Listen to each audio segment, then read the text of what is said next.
সাধারণের মাঝে অসাধারণ শরতের বিকেল। শহরের ব্যস্ততম মোড়ে ধুলোবালি আর মানুষের ভিড়। জেলা প্রশাসক মনিকা চৌধুরী আজ কোনো লাল বাতি জ্বলা গাড়ি নিয়ে বের হননি। পরেছেন সাধারণ একটি সুতির শাড়ি, চোখে চশমা। অফিসের ফাইলের স্তূপ থেকে নিজেকে একটু মুক্তি দিতে আর সাধারণ মানুষের জীবন কাছ থেকে দেখতেই তার এই ছদ্মবেশ। তিনি একটি মোড়ে দাঁড়িয়ে দেখছিলেন কিভাবে মানুষ ট্রাফিক আইন অমান্য করছে, আবার কিভাবে ছোট ছোট হকাররা জীবিকার তাগিদে লড়াই করছে। হঠাৎ তার নজর কাড়ল রহমত আলীর ফুচকার ভ্যানটি। রহমত আলী খুব পরিপাটি করে ভ্যানটি সাজিয়েছেন। কাঁচের ভেতরে মুচমুচে ফুচকাগুলো সুন্দর করে সাজানো। মনিকা তার কাছে গিয়ে মৃদু হেসে বললেন, চাচা, এক প্লেট স্পেশাল ফুচকা দিন তো। রহমত আলী হাসি মুখে কাজ শুরু করলেন। মনিকা লক্ষ্য করলেন রহমত আলী প্রতিটি ফুচকা খুব যত্ন নিয়ে বানাচ্ছেন। দাপটের প্রবেশ।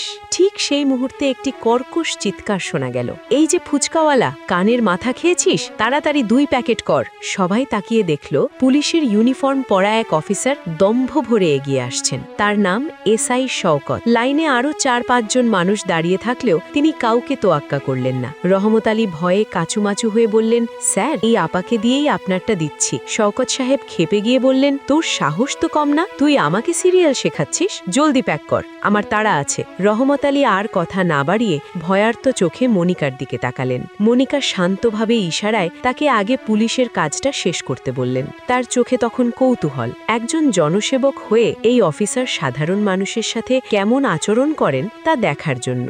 চরম লাঞ্ছনা। ফুচকা প্যাক করে রহমত আলী হাত বাড়িয়ে কাঁপা কাঁপা গলায় বললেন, স্যার, 80 টাকা হয়েছে। শওকতের চোখ যেন কপালে উঠল। তিনি অট্টহাসি দিয়ে বললেন, টাকা? এই এলাকায় দোকান চালাস?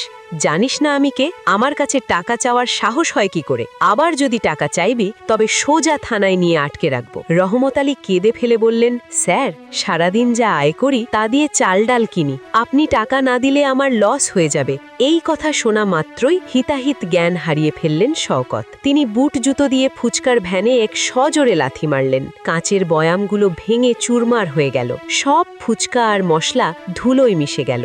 এরপর তিনি রহমত আলীর কলার ধরে এক ধাক্কা দিয়ে নর্দমার পাশে ফেলে দিলেন। বাজারের মানুষ ভয়ে স্তম্ভিত হয়ে দাঁড়িয়ে দেখছিল। কেউ প্রতিবাদ করার সাহস পাচ্ছিল না। ডিসির রুদ্রমূর্তি। এতক্ষণ চুপ করে থাকা মনিকা আর ধৈর্য ধরতে পারলেন না। তার ভেতরের ন্যায়বোধ জেগে উঠল। তিনি দ্রুত এগিয়ে গিয়ে শওকতের শার্টের কলার চেপে ধরলেন। শওকত আকাশ থেকে পড়লেন। একজন সাধারণ নারী তার গায়ে হাত তুলছে। তিনি হাত উঁচিয়ে মনিকাকে মারতে গিয়ে বললেন, তোর কত বড় সাহস! কিন্তু তার হাত আর নামল না। মনিকা সজোরে এক থাপ্পড় বসিয়ে দিলেন অফিসারের গালে। পুরো বাজারে পিন পতন নীরবতা। মনিকা গর্জে উঠে বললেন, ইউনিফর্ম পরেছ মানুষকে সেবা করার জন্য, গুন্ডামি করার জন্য নয়। হ্যাঁ, ইউনিফর্ম পরেছ মানুষকে সেবা করার জন্য, গুন্ডামি করার জন্য নয়। এই লোকটার কি দোষ ছিল?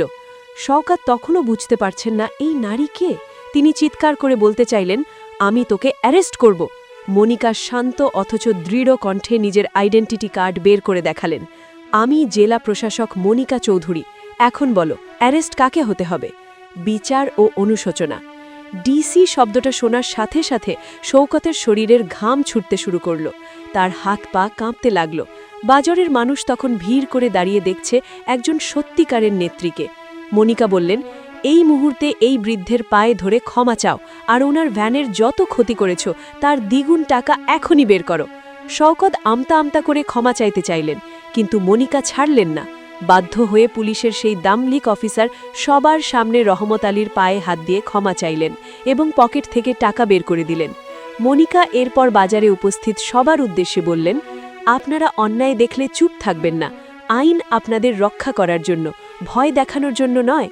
তিনি রহমত আলীকে নতুন করে ভ্যান সাজানোর আশ্বাস দিয়ে নিজের গাড়িতে উঠে বসলেন। বিকেলটা শেষ হল এক অন্যরকম প্রশান্তিতে, যেখানে ক্ষমতা হেরে গেল সত্য আর ন্যায়ের কাছে।